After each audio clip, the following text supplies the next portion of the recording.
Hello welcome back to my channel. ಎಲ್ಲರೂ ಹೇಗಿದ್ದೀರಾ? I hope ನೀವೆಲ್ಲರೂ ಚೆನ್ನಾಗಿದ್ದೀರಾ ಅಂತೇಳಿ ಅನ್ಕೋತೀನಿ. ನಾನು ತುಂಬಾ ಚೆನ್ನಾಗಿದ್ದೀನಿ. ಸೊ ಇವತ್ತು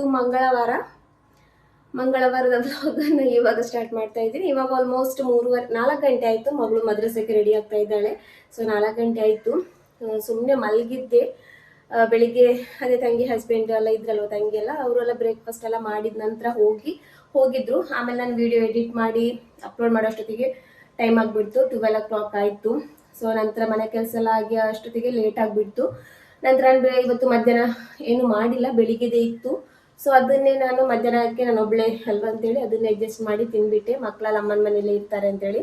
ಸೊ ಇವಾಗ ಏನು ಕೆಲಸ ಆಗಿಲ್ಲ. ನಂದು ಏನು ಕೆಲಸ ಆಗಿಲ್ಲ ಅಂದರೆ ಲಂಚ್ ಏನು ರೆಡಿ ಮಾಡಿಲ್ಲ. ಇನ್ನು ರಾತ್ರಿಗೆ ಇನ್ನು ಮಾಡಬೇಕಷ್ಟೇ.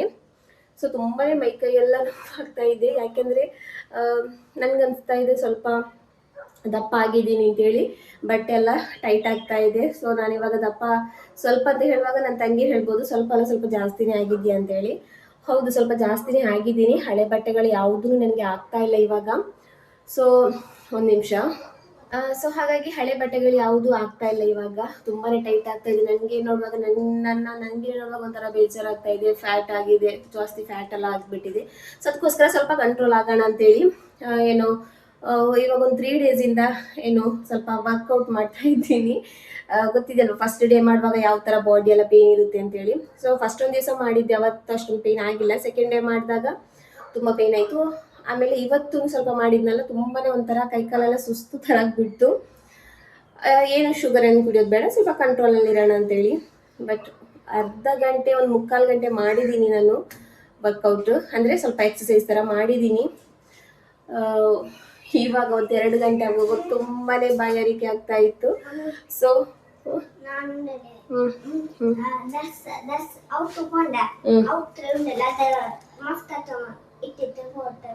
అవుతులి పిల్ల తెగిందాత్రే అవ సూడెగే బండి ಅದೆರ್ತೊಂಪೋ ವೈಟ್ ಬ್ಯಾಗ್ ಬೆಚ್ಚಿತು ಪೋ അവിടെ ಇಲ್ಲ ತೆಂಗ ಅದ್ರೆ ಇಟ್ಟಿತು ಪೋ ಇನ್ನೆಂಟೆ ಅವ್ರ್ತದೆ ಇಟ್ಟಿತು ಪೋ.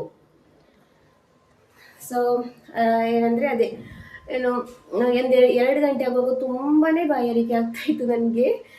ವರ್ಕೌಟ್ ಮಾಡುವಾಗೆಲ್ಲ ಚೆನ್ನಾಗಿ ದೊಡ್ಡ ಗ್ಲಾಸಲ್ಲಿ ಬಿಸಿನೀರೆಲ್ಲ ಇಟ್ಟು ಕುಡ್ದಿದ್ದೀನಿ, ಬಿಸಿ ನೀರು, ಫ್ಯಾಟ್ ಎಲ್ಲ ಕರಗಲಿ ಅಂತೇಳಿ. ಬಟ್ ಸ್ವಲ್ಪ ಹೊತ್ತಾದ್ಮೇಲೆ ತುಂಬಾ ಬಾಯಾರಿಕೆ ಆಯಿತು.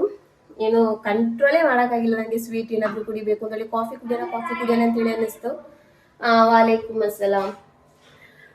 ಸೊ ಕಾಫಿ ಕುಡಿಯೋಣ ಅಂತೇಳಿ ಅನ್ನಿಸ್ತು. ಬಟ್ ರೂಹ್ ಅಫ್ಜಾ ರಂಜಾನಿಗೆ ತಗೊಬಂದಿರೋದು ಒಂದು ಸ್ವಲ್ಪ ಉಳಿದಿದೆ. ಸೊ ಇದು ನೋಡಿದ್ನಲ್ಲ, ವಾಟರ್ ಮೆಲನ್ ಇತ್ತು. ಸೊ ಏನು ಮಾಡಿಬಿಟ್ಟೆ ಅಂದರೆ ಮೊಹಬ್ಬತ್ ಕಿ ಶರ್ಬತ್ ಇದೆಯಲ್ವ, ಅದು ಮಾಡಿ ಕುಡಿದ್ಬಿಟ್ಟೆ. ಇವಾಗ ಅನ್ನಿಸ್ತಾ ಇದೆ ನಾನು ಯಾಕೆ ಈ ಥರ ವರ್ಕೌಟ್ ಮಾಡೋದು ಅಂತೇಳಿ. ವರ್ಕೌಟ್ ಮಾಡ್ತೀನಿ, ಅದ್ರ ಜೊತೆಗೆ ಸ್ವೀಟ್ ತಿಂತೀನಿ, ಆಯಿಲ್ ಫುಡ್ ಹೋಗುತ್ತೆ, ಹೊರಗಡೆ ಹೋದರೆ ಜಂಕ್ ಫುಡ್ ಏನಾದರೂ ತಿನ್ನೋದು, ಈ ಥರನೇ ಆಗುತ್ತೆ. ನಾವು ಎಲ್ಲ ಯಾವಾಗ ವರ್ಕೌಟ್ ಮಾಡಿ ಫಿಟ್ ಆಗ್ತೀವಿ ಅಂತೇಳಿ ಗೊತ್ತಿಲ್ಲ. ಈ ಥರ ನೋಡುವಾಗ ಅನಿಸುತ್ತೆ ಅಯ್ಯೋ ಬೇಡ, ಸ್ವಲ್ಪ ಕಂಟ್ರೋಲ್ ಮಾಡಬೇಕು ಅಂತೇಳಿ. ಬಟ್ ಆಗೋದೇ ಇಲ್ಲ. ಎನಿವೇಸ್ ನೋಡೋಣ ಏನಾಗುತ್ತೆ ಅಂತೇಳಿ. ಕಂಟ್ರೋಲ್ ಮಾಡೋಷ್ಟು ಎಷ್ಟಾಗುತ್ತೋ ಅಷ್ಟು ಮಾಡ್ತೀನಿ, ಇಲ್ಲಾಂದರೆ ಬಿಟ್ಬಿಡ್ತೀನಿ, ಏನು ಮಾಡೋಕ್ಕಾಗಲ್ಲ ಅಂತೇಳಿ. ನೋಡೋದು ಎಷ್ಟಾಗುತ್ತೆ ಅಂತೇಳಿ. ಆದ್ರೂ ತಿನ್ನೋದೊಂದು ಚೂರು, ನಾನು ಜಾಸ್ತಿ ತಿನ್ನೋದೊಂದು ಚೂರೇ. ಬಟ್ ಏನಾಗುತ್ತೆ ಅಂದರೆ ಸ್ವಲ್ಪ ಕಂಟ್ರೋಲ್ ಮಾಡೋದು ತುಂಬಾ ಕಷ್ಟ ಆಗ್ತಾಯಿದೆ ನನಗೆ. ಏನು ಮಾಡೋದು ಅಂತೇಳಿ ಗೊತ್ತಿಲ್ಲ. ನೋಡೋಣ ಏನಾಗುತ್ತೆ ಅಂತೇಳಿ. ಸೊ ಇವಾಗ ಮಗಳೂನ ಮದ್ರಸಕ್ಕೆ ಹೋದ್ಲು. ಇವಾಗ ಏನೂ ಮಾಡಿಲ್ಲ. ಇವತ್ತು ಸ್ವಲ್ಪ ಜಾಸ್ತಿನೇ ಮಾತುಕತೆ ಆಗಿಬಿಡ್ತು. ಸೊ ನೆಕ್ಸ್ಟ್ ಅಂದರೆ ಮುಂದೆ ಏನೇನಾಗುತ್ತೋ ಅದೆಲ್ಲ ಶೇರ್ ಮಾಡ್ತೀನಿ. ಸೊ ಇವಾಗ ಅಜಾನು ಆಯಿತು, ನಮಾಜೆಲ್ಲ ಮಾಡ್ಕೊಂಡು ಬರ್ತೀನಿ. ನಂತರ ಏನೇನಾಗುತ್ತೋ ಅದೆಲ್ಲವೂ ನಿಮ್ಮ ಜೊತೆ ಶೇರ್ ಮಾಡ್ತೀನಿ. ಸೊ ಇವಾಗ ನಂದು ನಮಾಜೆಲ್ಲ ಆಗಿ ಸುಮ್ಮನೆ ಹೊರಗಡೆ ಕೂತಿದ್ದೆ. ಸ್ವಲ್ಪ ಹೊತ್ತು ಲೈವ್ನೂ ಬಂದಿದ್ದೆ ಇವತ್ತು ನಾನು. ಫಸ್ಟ್ ಟೈಮ್ ಬಂದಿರೋದು ಲೈವಲ್ಲಿ. ಅಂದರೆ ಫೇಸ್ ಏನು ತೋರಿಸಿಲ್ಲ, ಕೆಲವರು ಬಂದಿದ್ದಾರೆ, ಲೈವ್ಗೆ ಜಾಯಿನ್ ಆಗಿದ್ದರು. ಹಾಗೆಯೇ ಹೊಸ ಸಬ್ಸ್ಕ್ರೈಬರ್ಸೂ ಸಿಕ್ಕಿದ್ರು. ತುಂಬಾ ಖುಷಿ ಆಯಿತು. ಸೊ ಇನ್ಶಾಲ್ಲ ನೆಕ್ಸ್ಟ್ ಲೈವ್ ಮಾಡ್ತೀನಿ, ಫೇಸ್ ಟು ಫೇಸ್, ಅಂದರೆ ಮಾತಾಡ್ತಾ ಲೈವ್ ಮಾಡ್ತೀನಿ.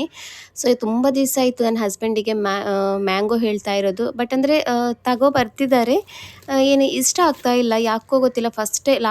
ಲಾಸ್ಟ್ ಇಯರ್ ಮ್ಯಾಂಗೋ ಸೀಸನಲ್ಲಿ ಒಂದು ಮ್ಯಾಂಗೋ ಬಂದಿದ್ರು.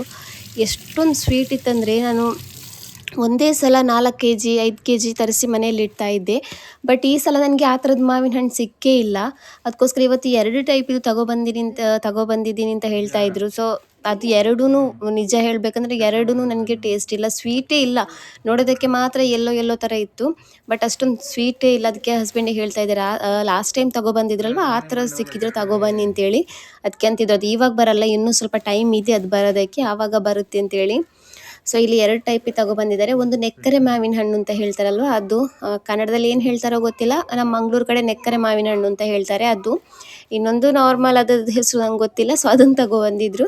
ಆಮೇಲೆ ಹಸಿರು ಮೆಣಸಿನ್ಕಾಯಿ, ಕೊತ್ತಂಬರಿ ಸೊಪ್ಪೆಲ್ಲ ಸ್ವಲ್ಪ ಖಾಲಿ ಆಗಿಬಿಟ್ಟಿತ್ತು, ಮೊಟ್ಟೆ ಎಲ್ಲ.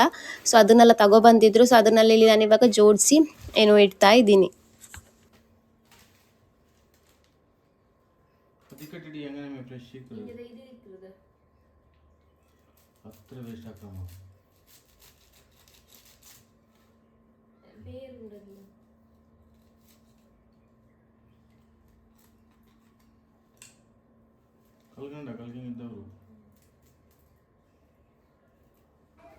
ಕೊತ್ತಂಬರಿ ಸೊಪ್ಪಲ್ಲಿ ಕಸ ಬರುತ್ತೆ, ಆಮೇಲೆ ಬೇಡದಿರೋ ಎಲೆ ಎಲ್ಲ ಬರುತ್ತಲ್ವ, ಸೊ ಆ ಥರದ್ದು ಏನೂ ಇತ್ತಿಲ್ಲ, ಬರೀ ಬೇರಲ್ಲಿ ಮಣ್ಣು ಮಾತ್ರ ಇತ್ತು. ಸೊ ಅದಕ್ಕೋಸ್ಕರ ಬೇರಿಂದ ಮಾತ್ರ ಕಟ್ ಮಾಡಿ ತೆಗೆದು ಒಂದು ಪ್ಲಾಸ್ಟಿಕ್ ಕವರಲ್ಲಿ ಇಡ್ತಾ ಇದ್ದೀನಿ. ನಾನು ಇದೇ ಥರ ಪ್ಲಾಸ್ಟಿಕ್ ಕವರಲ್ಲೇ ಇಟ್ಕೊಳ್ತೀನಿ, ಹೇಳಬೇಡಿ ಪ್ಲಾಸ್ಟಿಕ್ ಕವರಲ್ಲಿ ಇಡಬೇಡಿ ಅಂತೇಳಿ. ನಾನು ಪ್ಲಾಸ್ಟಿಕ್ ಕವರಲ್ಲೇ ಇಟ್ಕೊಳ್ಳೋದು. ಅವಾಗ ಏನಾಗುತ್ತೆ ಅಂದರೆ ಸ್ವಲ್ಪ ಜಾಸ್ತಿ ದಿವಸ ಬರುತ್ತೆ, ಏನೂ ಆಗಲ್ಲ. ಸೊ ಹಾಗೆಯೇ ಹಸ್ಬೆಂಡ್ ಇವಾಗ ಚಿಕನನ್ನು ತೊಗೊಬಂದಿದೆ. ಏನು ಸಾರು ಮಾಡೋದು ಅಂತಲೇ ಗೊತ್ತಾಗಲ್ಲ, ತುಂಬಾ ಟೆನ್ಷನ್ ಆಗುತ್ತೆ ಸಾರು ಇದೊಂದು. ಏನು ಇಷ್ಟನೂ ಆಗ್ತಾಯಿಲ್ಲ ಇವಾಗ ಚಿಕನ್ ತಿನ್ನೋದಕ್ಕೂ, ವೆಜ್ಜೂ ತಿನ್ನೋದಕ್ಕೆ ಇಷ್ಟ ಆಗ್ತಾಯಿಲ್ಲ, ಏನು ತಿನ್ನಬೇಕು ಅಂತಲೇ ಗೊತ್ತಾಗ್ತಾ ಇಲ್ಲ. So chicken ತೊಗೊಬಂದಿದ್ದಾರೆ. ಸೊ ಸಿಂಪಲಾಗಿ ಬಿರಿಯಾನಿ ಮಾಡೋಣ ಅಂತೇಳಿ, ಬಿರಿಯಾನಿ ಎಲ್ಲ ಚಿಕನ್ ರೈಸ್ ಅಂತಲೇ ಹೇಳ್ಬೋದು. ತುಂಬಾ ಚೆನ್ನಾಗಾಗುತ್ತೆ, ಸಿಂಪಲಾಗಿ ಮಾಡ್ತಾಯಿದ್ದೀನಿ. ಹಾಗೆಯೇ ಇಲ್ಲಿ ಶುಂಠಿ ಬೆಳ್ಳುಳ್ಳಿ ಪೇಸ್ಟೂ ಖಾಲಿ ಆಗಿಬಿಟ್ಟಿತ್ತು, ಸೊ ಅದನ್ನೆಲ್ಲಿ ಮಾಡ್ತಾಯಿದ್ದೀನಿ. ಆಮೇಲೆ ನಾವು ಈ ಥರ ರೈಸ್ ಐಟಮ್ಗಳೆಲ್ಲ ಮಾಡ್ತೀವಲ್ವ, ಬಿರಿಯಾನಿ, ಪಲಾವ್ ಎಲ್ಲ, ಆ ಥರದಕ್ಕೆಲ್ಲ ನಾವು ಫ್ರೆಶ್ಶಾಗಿ ಶುಂಠಿ ಬೆಳ್ಳುಳ್ಳಿ ಪೇಸ್ಟನ್ನು ಗ್ರೈಂಡ್ ಮಾಡಿ ಹಾಕಿದರೆ ಅದರದ್ದು ಒಳ್ಳೆ ಫ್ಲೇವರ್ ತುಂಬ ಚೆನ್ನಾಗಿ ಬರುತ್ತೆ. ಸೊ ಅದಕ್ಕೋಸ್ಕರ ನಾನಿಲ್ಲಿ ಹೇಗೂ ಖಾಲಿ ಆಗಿಬಿಟ್ಟಿತ್ತು, ಸೊ ಅದಕ್ಕೋಸ್ಕರ ಫ್ರೆಶ್ ಆಗಿಯೇ ಗ್ರೈಂಡ್ ಮಾಡಿ ಹಾಕೋಣ ಅಂತೇಳಿ ಇಲ್ಲಿ ಗ್ರೈಂಡ್ ಮಾಡಿ ತೆಗೆದಿದ್ದೆ. ಸೊ ಸ್ವಲ್ಪ ಹೊತ್ತು ಸುಮ್ಮನೆ ಕೂತ್ಕೊಂಡು ಇಲ್ಲಿ ಹೊರಗಡೆ ಕೂತ್ಕೊಂಡು ನೀರು ಕುಡಿತಾ ಇದ್ದೀನಿ. ಇಲ್ಲಿ ತುಂಬಾ ಸೆಕೆ ಆಗ್ತಾಯಿದೆ ಫ್ರೆಂಡ್ಸ್. ನಂಗೆ ಗೊತ್ತಿಲ್ಲ ಎಲ್ಲ ಕಡೆನೂ ಈ ಥರ ಆಗ್ತಾಯಿದ್ವೋ ಇಲ್ವೋ ಅಂತೇಳಿ. ನಮಗಂತೂ ನಮ್ಮ ಬಿಲ್ಡಿಂಗಲ್ಲಂತೂ ತುಂಬಾ ಸೆಕೆ ಆಗ್ತಾಯಿದೆ, ಕೂತ್ಕೊಳ್ಳೋದಕ್ಕೇ ಆಗ್ತಾಯಿಲ್ಲ. ಸೊ ಹಾಗೇನೆ ಇಲ್ಲಿ ನೋಡಿ ಪುದೀನ ತಗೊಬಂದಿದ್ದಾರೆ, ಒಂಚೂರೂ ಚೆನ್ನಾಗಿಲ್ಲ, ಎತ್ತಿಡೋದಕ್ಕಂತೂ ಆಗಲ್ಲ. ಸೊ ಇವಾಗ ಎಷ್ಟು ಬೇಕು ಅಷ್ಟು ತೆಗೆದಿಡ್ತೀನಿ, ಅಂದರೆ ಇವತ್ತಿದು ನೈಟ್ ಡಿನ್ನರಿಗೆ ಎಷ್ಟು ಬೇಕು ಅಷ್ಟನ್ನು ತೆಗಿತೀನಿ. ಆಮೇಲೆ ಬಾಕಿ ಇರೋದನ್ನು ಹಾಗೆಯೇ ಪ್ಲಾಸ್ಟಿಕ್ ಕವರಲ್ಲಿ ಇಟ್ಬಿಡ್ತೀನಿ.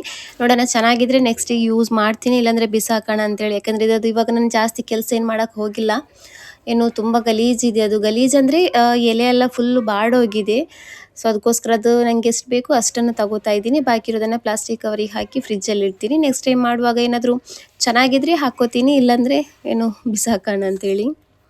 ಅಂದರೆ ಬೆಳಿಗ್ಗೆ ಟೈಮಲ್ಲಿ ತೊಗೊಬಂದರೆ ಫ್ರೆಶ್ ಆಗಿರೋದೇ ಸಿಗುತ್ತೆ. ಇದು ಇವಾಗ ಅವರು ಹಸ್ಬೆಂಡ್ ಇವಾಗ ಈವ್ನಿಂಗ್ ತೊಗೊಬಂದಿರೋದು, ಅಂದರೆ ಸಾಯಂಕಾಲ ಆಗಿದೆ, 7 ಗಂಟೆ ಆಗಿದೆ. ಸೊ ಈ ಟೈಮಲ್ಲಿ ತೊಗೊಬಂದಿರೋದಲ್ವ, ಹಾಗಾಗಿ ಸ್ವಲ್ಪ ಚೆನ್ನಾಗಿಲ್ದಿರೋದೇ ಸಿಗೋದು. ಬೆಳಿಗ್ಗೆ ಹೋದರೆ ಮಾತ್ರ ಫ್ರೆಶ್ ಆಗಿಯೇ ಸಿಗೋದು.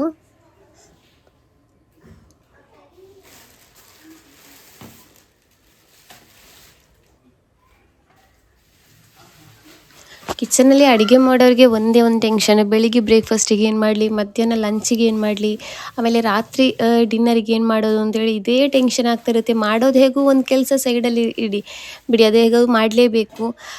ಮಾಡೋದೂ ಒಂಥರ ಟೆನ್ಷನ್ನೇ, ಏನು ಮಾಡಿಕೊಡೋದು, ಏನು ಮಾಡಲಿ ಅಂತೇಳಿ. ಸೊ ನನಗೆ ತುಂಬಾ ಈ ಥರ ಇವತ್ತು ನೈಟ್ ಏನು ಮಾಡೋದು ಅಂತಲೇ ಗೊತ್ತಾಗ್ತಾಯಿದ್ದಿಲ್ಲ. ಸೊ ಸಡನ್ಲಿ ಆಯಿತು, ನಾನು ಸಾರು ಬೇರೆ, ಅದು ಬೇರೆ, ಇದು ಬೇರೆ ಅಂತೆಲ್ಲ ಮಾಡೋದಕ್ಕಿಂತ ಒಂದೇ ಇದರಲ್ಲಿ ಚಿಕನ್ ರೈಸೇ ಮಾಡಿಬಿಡ್ತೀನಿ ಅಂತೇಳಿ. ಸೊ ಅದಕ್ಕೋಸ್ಕರ ಇಲ್ಲಿ ಫಸ್ಟ್ ಇಲ್ಲಿ ಚಿಕನನ್ನು ಕ್ಲೀನ್ ಮಾಡಿ ಇಡ್ತಾಯಿದ್ದೀನಿ. ಇಷ್ಟು ಚಿಕನ್ ಏನು ಬೇಕಾಗಿಲ್ಲ, ಸ್ವಲ್ಪ ಎತ್ತಿಡ್ತೀನಿ, ಸ್ವಲ್ಪ ಮಾತ್ರ ಯೂಸ್ ಮಾಡ್ತೀನಿ. ಇವತ್ತು ನೈಟಿಗೆ ಎಷ್ಟು ಬೇಕು ಅಷ್ಟು, ಅಂದರೆ ಜಾಸ್ತಿಯಾಗಿ ಇವಾಗ ಯಾರು ಚಿಕನ್ ಅಷ್ಟೊಂದು ತಿಂತಾನೂ ಇಲ್ಲ, ಒಂದೊಂದು ಪೀಸೇ ತಿನ್ನೋದು. ಸೊ ಅದಕ್ಕೋಸ್ಕರ ಒಬ್ಬೊಬ್ಬರಿಗೆ ಒಂದೊಂದು ಪೀಸೇ ಸಿಗೋ ಥರ ಹಾಕಿ ಮಾಡೋಣ ಅಂತೇಳಿ, ನೈಟಿಗೆ ಎಷ್ಟು ಬೇಕು ಅಷ್ಟೇ ಮಾಡೋಣ ಅಂತೇಳಿ. ಸೊ ಇವಾಗ ಚಿಕನ್ನೆಲ್ಲ ಕ್ಲೀನ್ ಮಾಡಿ ಆಗಿದೆ. ಇವಾಗ ಒಂದು ಪಾತ್ರೆ ಇಟ್ಟಿದ್ದೀನಿ, ಇಲ್ಲಿ ನಾನು ಸ್ವಲ್ಪ ಎಣ್ಣೆನ ಹಾಕೋತಾ ಇದ್ದೀನಿ. ಸೊ ಇದಕ್ಕೆ ಇವಾಗ ಚಕ್ಕೆ, ಲವಂಗ, ಏಲಕ್ಕಿನ ಹಾಕ್ಕೊಂಡಿದ್ದೀನಿ. ನೀವು ಬೇಕಂದರೆ ಇದು ಕುಕ್ಕರಲ್ಲೂ ಮಾಡ್ಬೋದು, ಬೇಗನೆ ಆಗುತ್ತೆ. ಬಟ್ ನಾನು ಕುಕ್ಕರಲ್ಲಿ ಮಾಡಲ್ಲ, ನಾನು ಪಾತ್ರೆಯಲ್ಲೇ ಮಾಡೋದು. ಇಲ್ಲಿ ನಾನು 2 ಈರುಳ್ಳಿ, ಅಂದರೆ ಮೀಡಿಯಮ್ ಸೈಜಿದು ಈರುಳ್ಳಿ ಇದೆಯಲ್ವ, ಅದನ್ನು ಚೆನ್ನಾಗಿ ಸ್ಲೈಸ್ ಮಾಡಿ ಫ್ರೈ ಮಾಡ್ಕೋತಾ ಇದ್ದೀನಿ. ಇದನ್ನು ಎಲ್ಲಿ ತನಕ ಫ್ರೈ ಮಾಡಬೇಕಂದ್ರೆ ಸ್ವಲ್ಪ ಗೋಲ್ಡನ್ ಬ್ರೌನ್ ಆಗಬೇಕು, ಜಾಸ್ತಿ ಅಲ್ಲ, ಒಂದು ಸ್ವಲ್ಪ ಆದರೂ ಆಗಬೇಕು. ಆವಾಗ ಏನಾಗುತ್ತೆ ಅಂದರೆ ಇದ್ರದ್ದು ಫ್ಲೇವರ್ ಇದೆಯಲ್ವ ತುಂಬಾ ಚೆನ್ನಾಗಿ ಬರುತ್ತೆ. ಸೊ ಅದಕ್ಕೋಸ್ಕರ ಇದನ್ನು ಗೋಲ್ಡನ್ ಬ್ರೌನ್ ಆಗೋ ತನಕ ಇದನ್ನು ನಾನಿಲ್ಲಿ ಫ್ರೈ ಮಾಡ್ಕೋತೀನಿ. ಅಷ್ಟೋ ತನಕ ಏನು ಟೊಮೆಟೊ ಹಣ್ಣನ್ನು ಕಟ್ ಮಾಡಿ ಇಟ್ಕೋತೀನಿ ಇಲ್ಲಿ.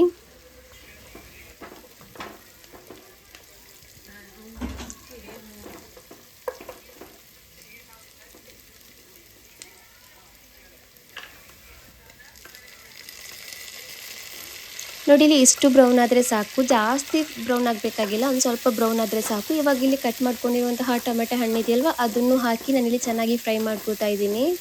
ಹಾಗೆಯೇ ಇಲ್ಲಿ ಶುಂಠಿ ಬೆಳ್ಳುಳ್ಳಿ ಪೇಸ್ಟ್ ಇದೆಯಲ್ವ ಅದನ್ನು ಹಾಕೋತಾ ಇದ್ದೀನಿ. ಈ ಥರ ರೈಸ್ ಐಟಮ್ಸ್ಗಳಿರುತ್ತಲ್ವ ಅದಕ್ಕೆ ಸ್ವಲ್ಪ ಶುಂಠಿ ಬೆಳ್ಳುಳ್ಳಿ ಪೇಸ್ಟ್ ಜಾಸ್ತಿ ಹಾಕಿದರೆ ಏನು ಫ್ಲೇವರ್ ಚೆನ್ನಾಗಿ ಬರುತ್ತೆ. ಸೊ ಅದಕ್ಕೋಸ್ಕರ ಶುಂಠಿ ಬೆಳ್ಳುಳ್ಳಿ ಪೇಸ್ಟ್ ಇಲ್ಲಿ ನಾನು 2 ಸ್ಪೂನಷ್ಟು ಹಾಕ್ಕೊಂಡಿದ್ದೀನಿ. ಹಾಗೆಯೇ ಇಲ್ಲಿ ಸ್ವಲ್ಪ ಉಪ್ಪನ್ನು ಹಾಕ್ಕೊಂಡಿದ್ದೀನಿ. ಉಪ್ಪನ್ನು ಹಾಕಿ ಇದನ್ನು ನಾನು ಚೆನ್ನಾಗಿ ಫ್ರೈ ಮಾಡ್ಕೋತೀನಿ. ಟೊಮೆಟೊ ಹಣ್ಣು ಚೆನ್ನಾಗಿ ಸಾಫ್ಟ್ ಆಗೋ ತನಕ ಇದನ್ನು ಫ್ರೈ ಮಾಡ್ಕೋತೀನಿ. ಸೊ ಇವಾಗ ಇಲ್ಲಿ ನಾನು ಚಿಲ್ಲಿ ಪೌಡರ್ ಇದೆಯಲ್ವ ಅದನ್ನು ಹಾಕೋತಾ ಇದ್ದೀನಿ. ಆಮೇಲೆ ಸ್ವಲ್ಪ ಅರಿಶಿನ ಪುಡಿ, ಆಮೇಲೆ ಸ್ವಲ್ಪ ಧನಿಯಾ ಪುಡಿನೂ, ಆಮೇಲೆ ಸ್ವಲ್ಪ ಗರಂ ಮಸಾಲ ಪುಡಿ ಹಾಕೋತಾ ಇದ್ದೀನಿ. ಅದರದ್ದು ಮೆಷರ್ಮೆಂಟ್ ನಾನು ಹೇಳ್ತಾ ಇಲ್ಲ, ನಿಮಗೆ ಎಷ್ಟು ಬೇಕೋ ಅಷ್ಟು ಹಾಕೋಬೋದು. ಯಾಕೆಂದರೆ ಕೆಲವರಿಗೆ ಖಾರ ಇಷ್ಟ ಆಗುತ್ತೆ, ಕೆಲವರಿಗೆ ಖಾರ ಇಷ್ಟ ಆಗಲ್ಲ, ಕೆಲವರಿಗೆ ಮಸಾಲೆ ಇಷ್ಟ ಆಗುತ್ತೆ, ಕೆಲವರಿಗೆ ಮಸಾಲೆ ಇಷ್ಟ ಆಗಲ್ಲ. ಸೊ ಅದಕ್ಕೋಸ್ಕರ ನಿಮಗೆ ಎಷ್ಟು ಬೇಕು ನೋಡಿ ನೀವು ಅಷ್ಟನ್ನು ಹಾಕೋಬೋದು. ಅಷ್ಟಂತೂ ಅಡುಗೆ ಮಾಡೋರಿಗೆ ಗೊತ್ತೇ ಇರುತ್ತೆ ಎಷ್ಟು ಚಿಕನ್, ಎಷ್ಟು ರೈಸಿಗೆ ಎಷ್ಟೆಷ್ಟು ಹಾಕ್ಕೋಬೇಕು ಅಂತೇಳಿ. ಸೊ ಇವಾಗ ಅದನ್ನು ಹಾಕಿ ಸ್ವಲ್ಪ ಚೆನ್ನಾಗಿ ಫ್ರೈ ಮಾಡಿದ ನಂತರ ಇಲ್ಲಿ ನಾನು ಚೆನ್ನಾಗಿ ವಾಶ್ ಮಾಡಿರುವಂತಹ ಚಿಕನ್ ಇದೆಯಲ್ವ ಅದನ್ನು ಹಾಕೋತಾ ಇದ್ದೀನಿ. ಅದನ್ನು ಹಾಕಿ ಇಲ್ಲಿ ಚೆನ್ನಾಗಿ ಮಿಕ್ಸ್ ಮಾಡ್ಕೋತಾ ಇದ್ದೀನಿ.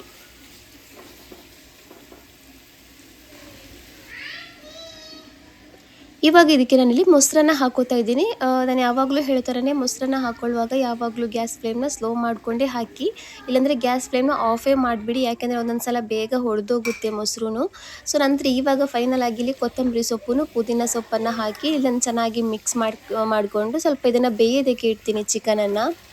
ಇಲ್ಲಿ ನಾವು ತಣ್ಣೀರನ್ನು ಹಾಕೋಬಾರ್ದು, ಬಿಸಿನೀರನ್ನು ಹಾಕೋಬೇಕು. ಸೊ ಅದಕ್ಕೋಸ್ಕರ ನಾನಿಲ್ಲಿ ಮೊದಲೇ ಬಿಸಿನೀರನ್ನು ಮಾಡೋದಕ್ಕೆ ಇಟ್ಟಿದ್ದೀನಿ. ನಾನಿಲ್ಲಿ 2 ಗ್ಲಾಸ್ ರೈಸ್ ಮಾಡ್ತಾ ಇರೋದು. ಸೊ ಹಾಗಾಗಿ 4 ಗ್ಲಾಸಷ್ಟು ನೀರನ್ನು ಹಾಕೋತೀನಿ ಇದಕ್ಕೆ, ಅಂದರೆ ಬಿಸಿ ನೀರನ್ನು ಹಾಕೋತೀನಿ ಇಲ್ಲಿ.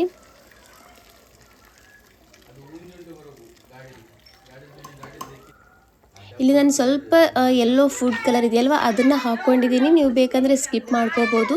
ಹಾಗೆಯೇ ಇಲ್ಲಿ ಸ್ವಲ್ಪ ಉಪ್ಪು ಕಮ್ಮಿ ಆಗಿಬಿಟ್ಟಿತ್ತು. ಸೊ ಅದಕ್ಕೋಸ್ಕರ ಉಪ್ಪು ಹಾಕಿ ಸ್ವಲ್ಪ ನಿಂಬೆಹಣ್ಣಿನ ರಸನೂ ಹಾಕ್ಕೋತಾ ಇದ್ದೀನಿ. ಹಾಕಿ ಚೆನ್ನಾಗಿ ಮಿಕ್ಸ್ ಮಾಡ್ಕೋತಾ ಇದ್ದೀನಿ. ಇದು ಕುದಿ ಬರಬೇಕು ಅಂತಿಲ್ಲ, ಯಾಕೆಂದರೆ ಬಿಸಿನೀರು ಹಾಕಿರೋದಲ್ಲ, ಸೊ ಕುದಿ ಬರ್ತಾನೆ ಇರುತ್ತೆ ಫಸ್ಟಿಗೆ.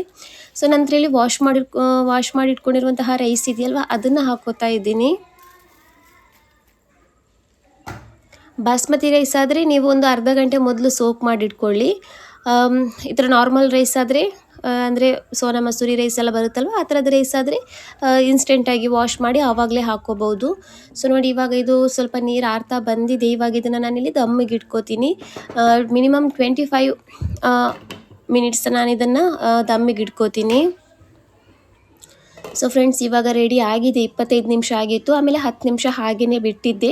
ಸೊ ಇವಾಗ ಇದನ್ನು ನಾನು ಮಿಕ್ಸ್ ಮಾಡ್ಕೋತಾ ಇದ್ದೀನಿ. ನೋಡಿ ತುಂಬಾ ಉದ್ರುದ್ರಾಗಿ ಬಂದಿದೆ, ತುಂಬಾ ಚೆನ್ನಾಗಾಗುತ್ತೆ. ಕುಕ್ಕರಲ್ಲಂದರೆ ಒಂದು ವಿಶಿಲ್ ತಗೊಂಡ್ರೆ ಸಾಕಾಗುತ್ತೆ, ಬೇಗ ಬೆಂದುಬಿಡುತ್ತೆ. ಚಿಕನ್ನು ಈರುಳ್ಳಿ ಟೊಮೆಟೊನೆಲ್ಲ ಹಾಕಿ ಚಿಕನೆಲ್ಲ ಹಾಕೋತೀವಲ್ವ ಆವಾಗ ಒಂದು ವಿಶಿಲ್ ತಗೊಳ್ಳಿ.